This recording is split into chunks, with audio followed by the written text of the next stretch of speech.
Sino kaya ang tatakbo bilang presidente sa school natin? Sigurado ako, wala nang magaganap na batuhan kasi si Marco na yung mananalo bilang president. Sure na sure ako. Tara na, Mimay. Tara. Announcement class! Ito na pala ang qualified na tatakbo bilang presidente sa school natin. Marco, ang makakalaban mo si Junjun. Sigurado kayo, ma'am? Si Junjun yung lalaban kay Marco bilang presidente dito sa school natin? Oo, bakit may mali ba? Oh my God! Ang lakas naman ng loob mo, Junjun, tumakbo bilang presidente sa school natin. At kakalabanan mo pa talaga si Marco? Pumayag kayo, ma'am, na si Junjun yung lalaban bilang presidente?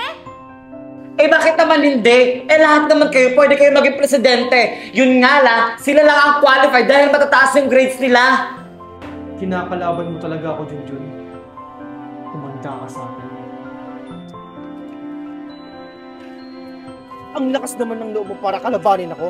Hindi ka pa rin ba nadadala hanggang sa pagtakbo bilang presidente, kakalabanin mo pa rin ako? Hindi naman kita kinakalaban, Marco. Hindi ko naman gusto na tumakbo ng presidente. Yung teacher natin yung pumilit na tumakbo ako. Magdadahilan ka pa. Tasha, ang kapal talaga ng mukha ni Junjun, no? Tatakbo siya bilang presidente, eh hindi naman siya bagay dun sa school natin. Kaya nga eh, ano kaya naisip ng loser na yun? Siguro nagpapalakas sa principal natin. Pero humanda talaga siya kay Marco. Habang maaga pa, Junjun, umatras ka na. Dahil pag pinagpatuloy mo, hindi kita titigilan. Uy, Marco, kausap mo pala ang magiging kalaban mong loser. Oo nga, kung ako sa'yo, umatras ka na. Kawawa ka na nga, loser ka pa. Ano kaya naisipan mo, Junjun, bakit ka tumakbo? Yung pagiging presidente pa talaga? Hey, wait, alam ko na. Siguro gusto mong magpayaman, no? Kasi nanakawin mo yung fans ng school natin. Akala mo naman mananalo ka, baka nga yung sarili mo lang yung boboto sa'yo. O class, anong ginagawa nyo dito? Hi, Hello, ma'am! Ay, wala po, ma'am. Congrats lang po namin si Junjun tsaka si Marco. Ganun ba? Very good. By the way, Marco and Junjun, congratulations. Kung sino man sa inyong manalo, deserve nyong dalawa.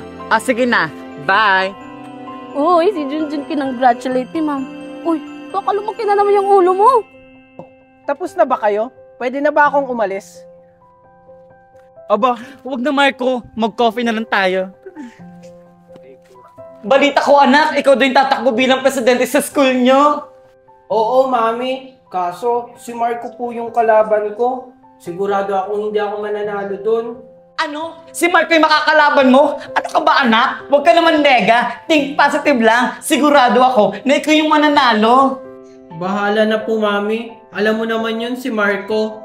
Okay class, announcement. Mamaya nagaganapin ang assembly meeting para sa mga tatakbong candidates sa school natin. Quiet!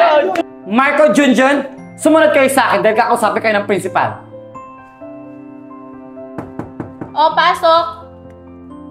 Ma'am, eto na pala si Marco at si Junjun bilang tatakbong presidente sa school natin. O, mabuti naman, papasukin mo. Ma'am, ito na po pala sila. Marco, Junjun, kakausapin kayo ng principal natin. O, Marco, Junjun, alam niyo na kung bakit ko kayo pinatawag dito. Kayo yung naging qualified na tatakbo bilang presidente dito sa school natin. So, by the way, congratulations sa inyong dalawa. Ma'am, teka lang. Paano naging qualified ito si Junjun? Di ba nung nakaraan may violation siya dito? Wala naman siyang record dito, Marco. Basta, kung sino mang manalo sa inyong dalawa, pagbutihin nyo na lang yung responsibilidad ninyo dito sa school natin. O sige, good luck sa inyong dalawa. O ihanda nyo na yung plataforma nyo kasi ngayon yung assembly meeting nyo. Thank you po, ma'am. Thank you, ma'am. Sisiguraduhin ko ako ang mananalo. Hoy, Marco, anong balita? Anong sinabi ng principal natin?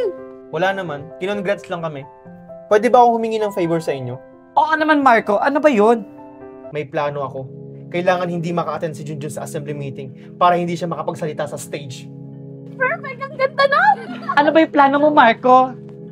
Basta, kailangan ma-disqualify din si Junjun para hindi siya manalo. Tara, sundan niyo ako. Let's go! Oy, Junjun! Junjun, good luck pala mama yung sa plataforma mo, ha? Oo nga.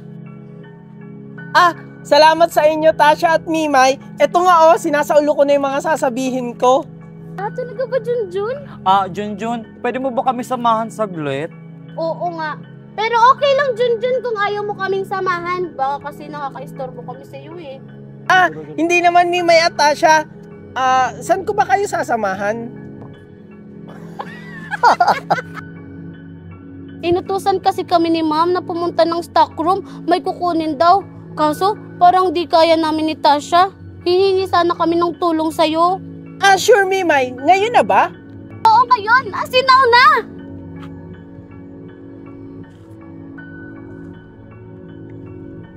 O sige, tara na. Wow, ang dami ko naman pera.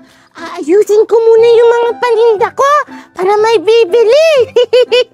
Ano ba yan? Ayan! Bili na kayo! Bili na kayo! Asa na ba kasi si Megan? Sabi niya maglalaro kami. Teka, si Megan ba yung maingay? Puntahan ko nga. Bili na kayo! Dali na! Bili na kayo! Megan, nandito ka pala. Kanina pa kita hinahanap. Tsaka anong ginagawa mo dyan? Marco, andyan ka na pala. Naglalaro ako ng tinda-tindahan dito. Gusto mo bumili? Ay, nagbebenta ka pala. Di ba sabi mo sa akin kanina maglalaro tayo? Tsaka wala akong pera pambili dyan. Ay, kawawa ka naman, Marco. Wala kang pera. Alam ko na. Tulungan mo na lang ako dito sa pagtinda. O sige, Megan. Tara, dito ka. Oh, ilagay mo tong pera sa lalagyan. Bumili na kayo! Bumili na kayo ng pagkain! Bili na kayo. Ano ba naman yan, Megan? Wala man lang bumibili sa atin. Kaya nga tapos nagugutom pa ako. Alam ko na, Marco. Gusto mo bumili tayo ng pagkain? Okay, sige, para may makain tayo dito.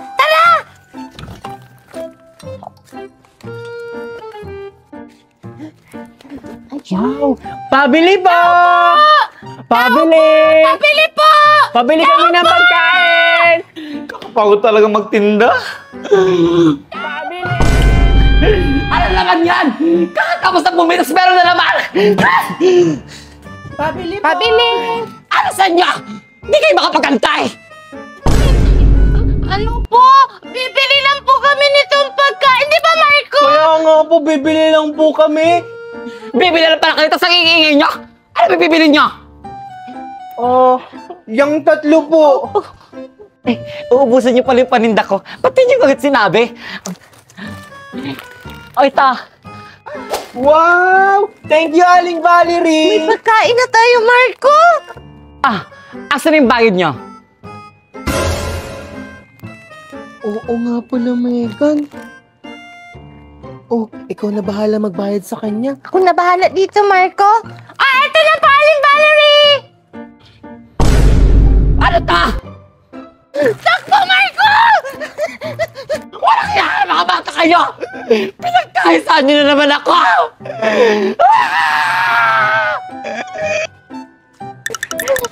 Bilisan mo, Marco! Buti na lang naisahan natin si Aling Valerie. Kaya nga, Marco. Tara, kainin na natin to! Tara! Ang sarap! Si Marco at Megan ba yun? May kinakain sila. Puntahan ko nga. Ang sarap! Sarap! Marco, Megan. Ikaw pala yan, Tasha. Anong ginagawa mo dito? Ang sarap kasi ng kinakain nyo. Pwede ba akong makahingi niyan? Ewan ko, tanungin mo si Megan. Baka kasi ubusin mo to, Tasha. Hindi, Megan. Promise. Konti lang kukunin ko.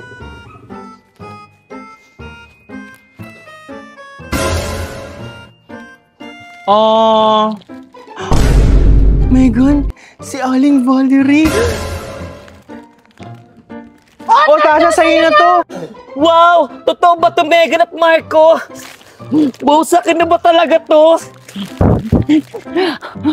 Wow, sarap! Ang sarap! Oo, Tasha, sa'yo na yan. Di ba, Megan? Oo, Tasha, sa'yo na yan. Tara na, Megan. Tara na. Hoy, bata ka! Ang tuwa-tuwa naman niya ito. Aling Valerie. Di ba yung pagkain hawak mo, galing yan sa tindahan ko? Siguro kasama ka sa magnanakaw na 2 bata, no? Ala, hindi po. Binigyan lang to sa akin ni Megan at si Marco. Ala, anong gagawin ko? Aling Valerie, ano po yun? Ha? Saan? Akala mo makakatakas ka? Tingnan lang talaga natin.